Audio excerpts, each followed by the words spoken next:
Assalamu alaikum. Bismillah ar-Rahman ar-Rahim. Alhamdulillah Rabbil Alamin.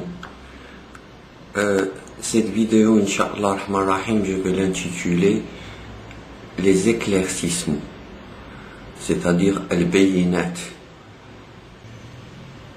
Parce que dans cette vidéo, je vais éclairer, Inch'Allah, le sujet dont on a déjà parlé, Al-Mahdi,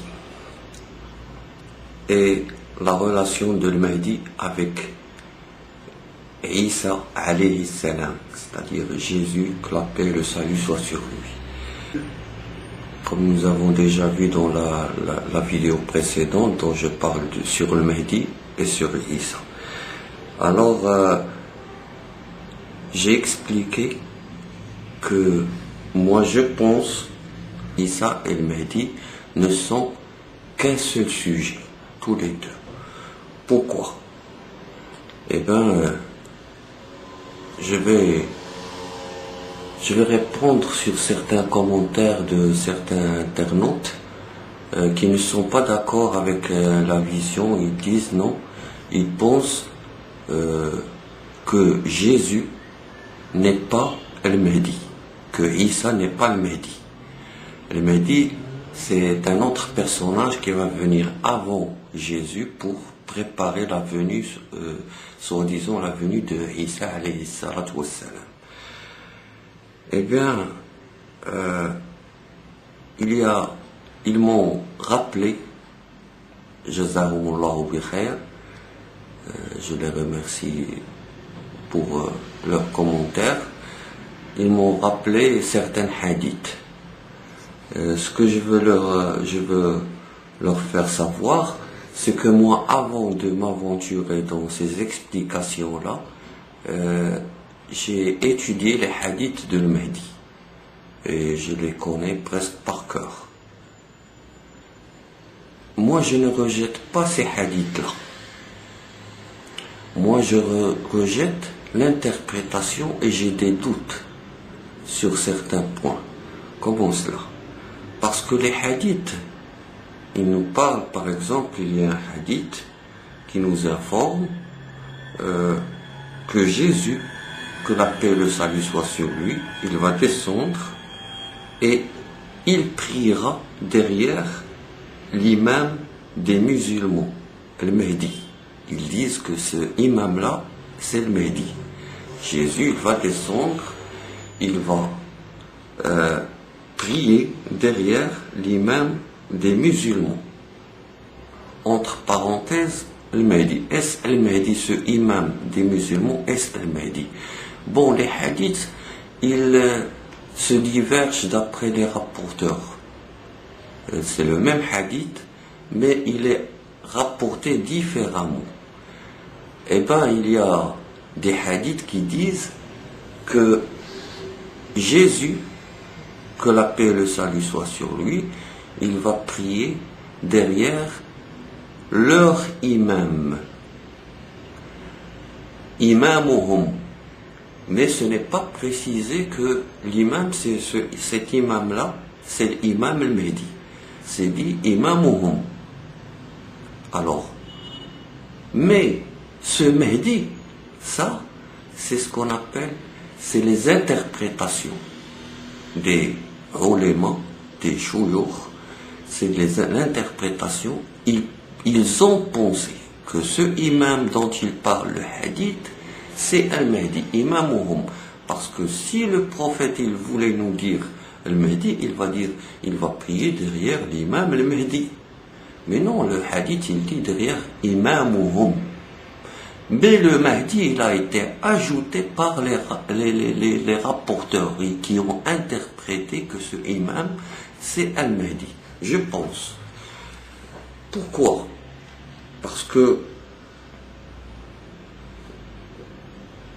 le hadith, il dit, Jésus, il viendra et il va prier derrière cet imam. Le imam est-ce que ce imam c'est Al-Mahdi ou bien un imam qui mène une prière dans n'importe quelle mosquée on y va entrer, on va trouver des imams, un imam qui mène la prière. Et comme on sait que Jésus il va descendre dans une mosquée,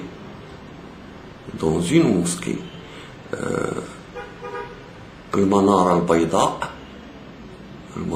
البيضاء, c'est une mosquée qui s'appelle le phare blanc.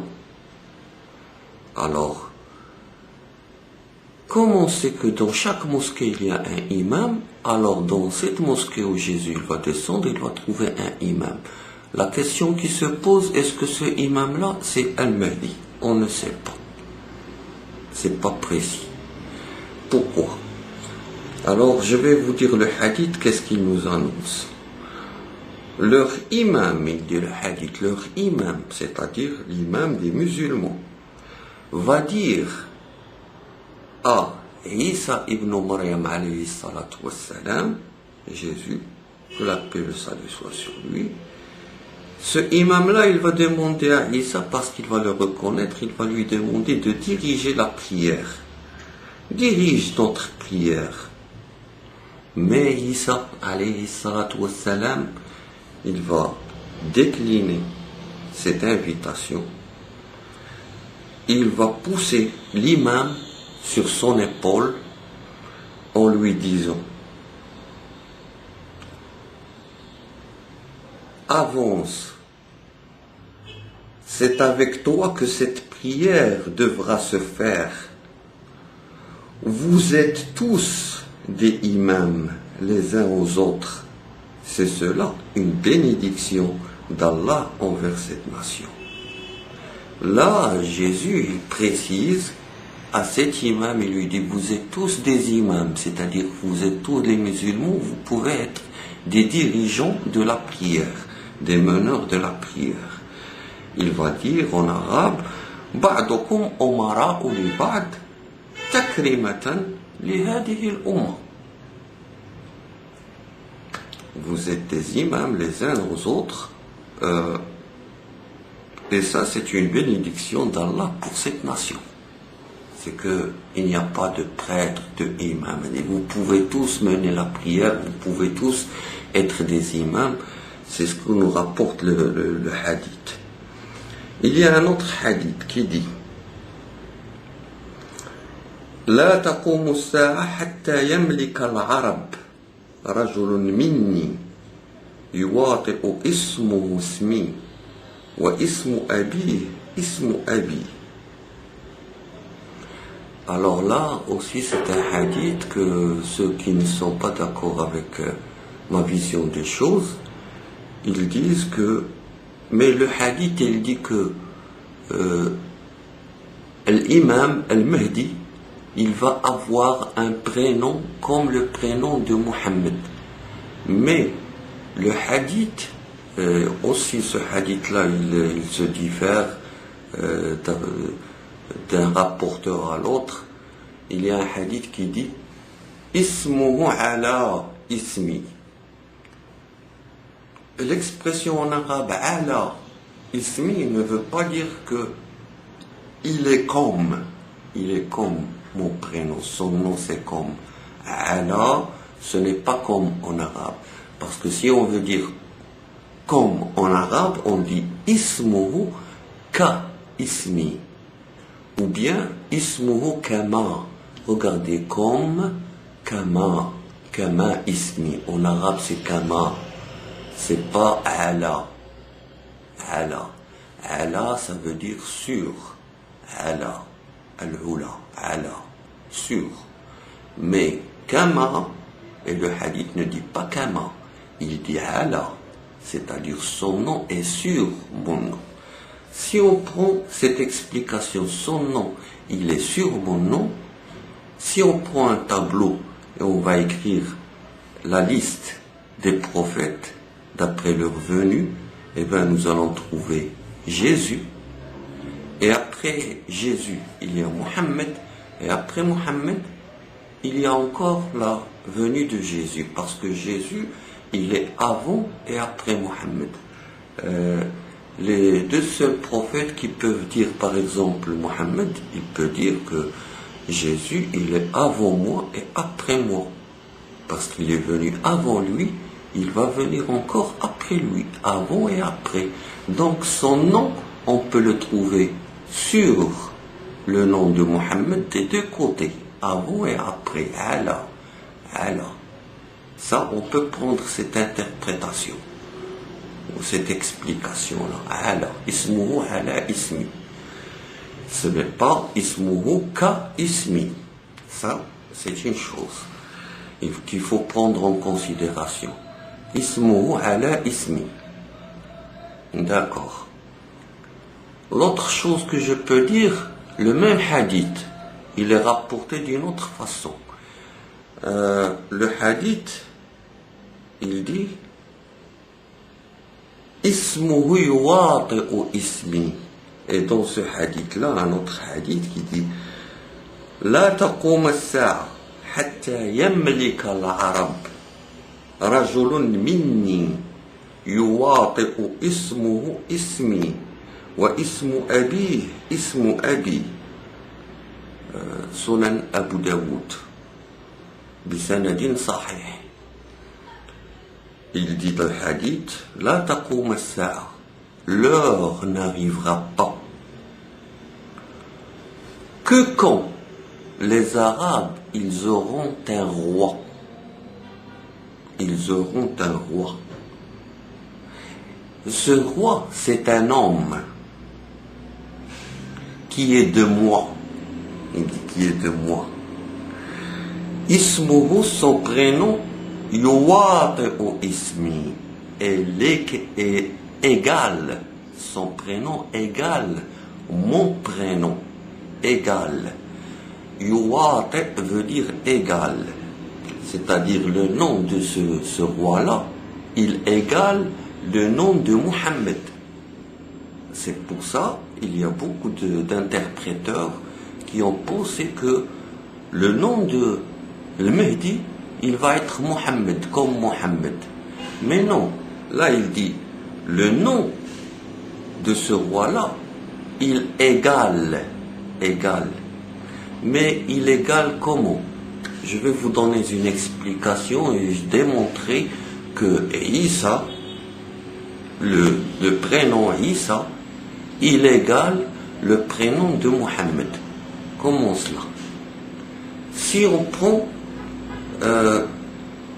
le mot Isa, voilà, Isa.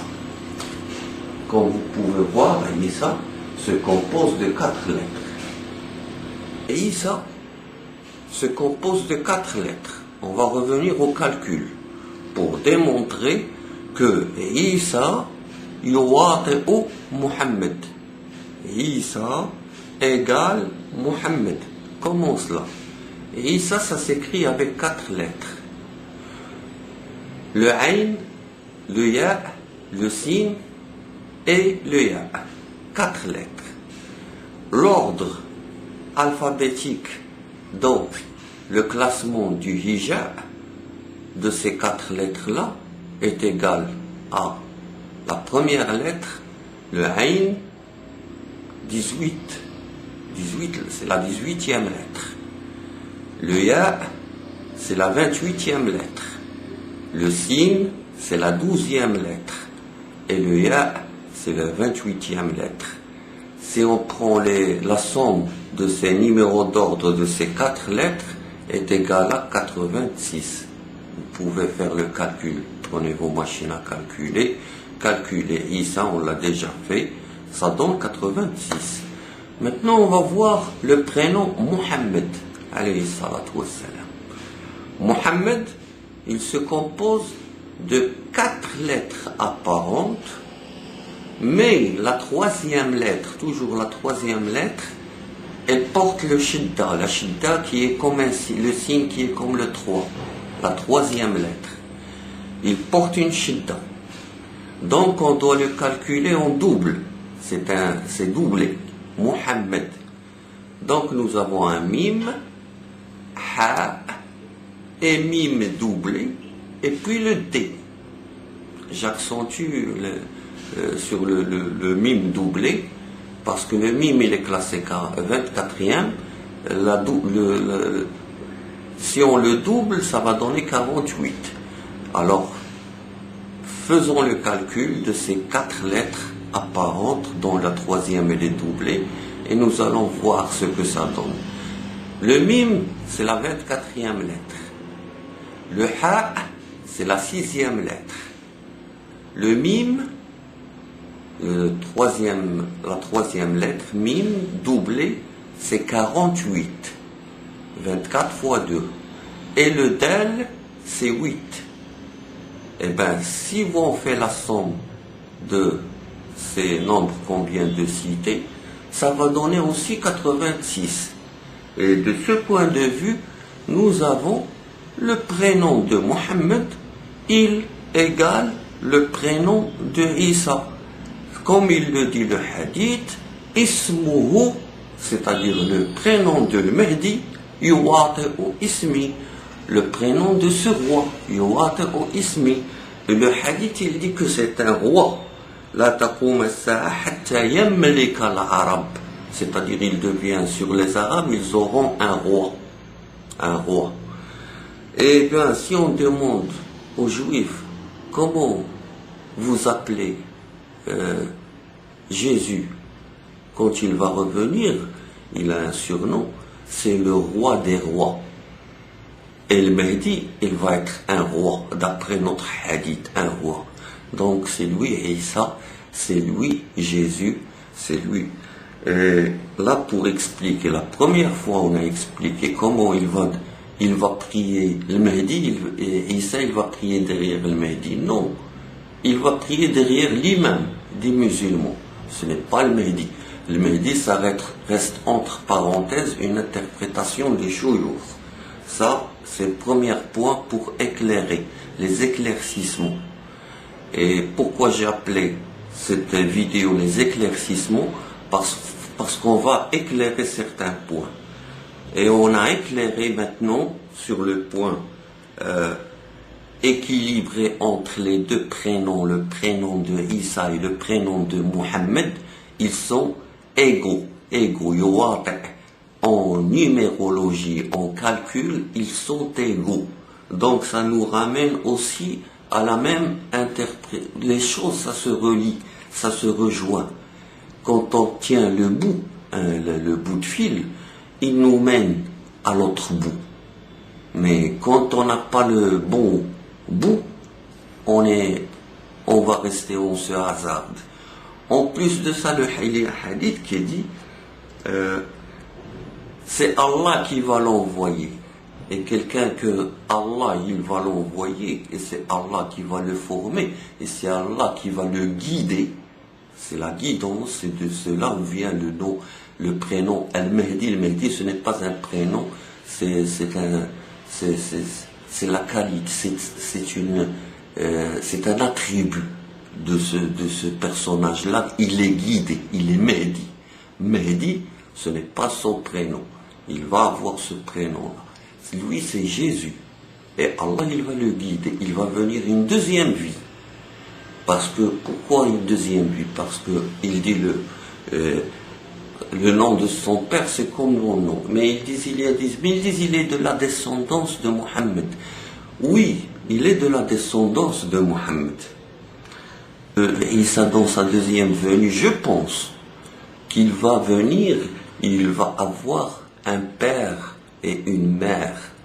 Et ce père et cette mère-là qui va les avoir, Isa alayhi salatu wassalam, ce n'est pas du ressort de l'impossible, il peut être de la descendance de Mohammed alayhi salatu wassalam.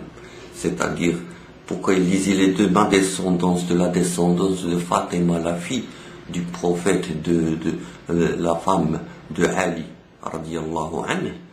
Alors, de cette descendance-là, il va venir Jésus, l'attendu, le Messie, le Mehdi, Al-Muntadar. On l'attend, il va venir. Il est de la famille. Il dit, il est minni, de moi.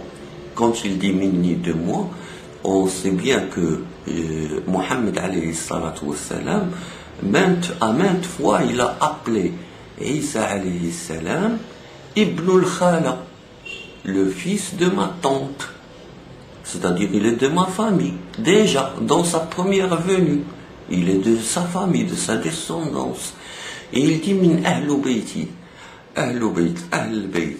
Les gens de la maison, c'est qui ahlul bayt?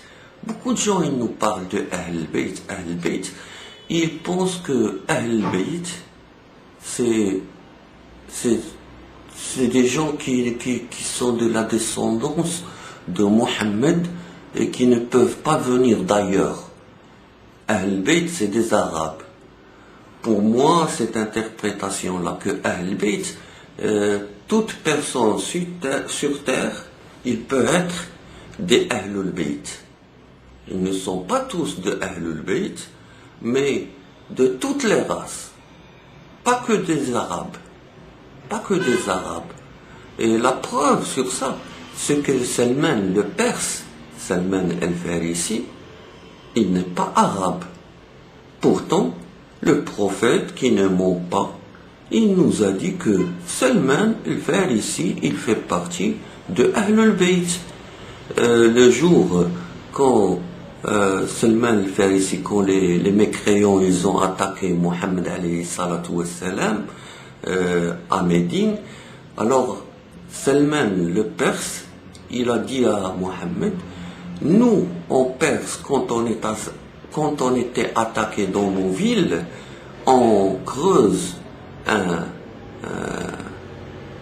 tunnel autour, on creuse autour de la ville, on fait un creuset, comme ça on va stopper les assaillants.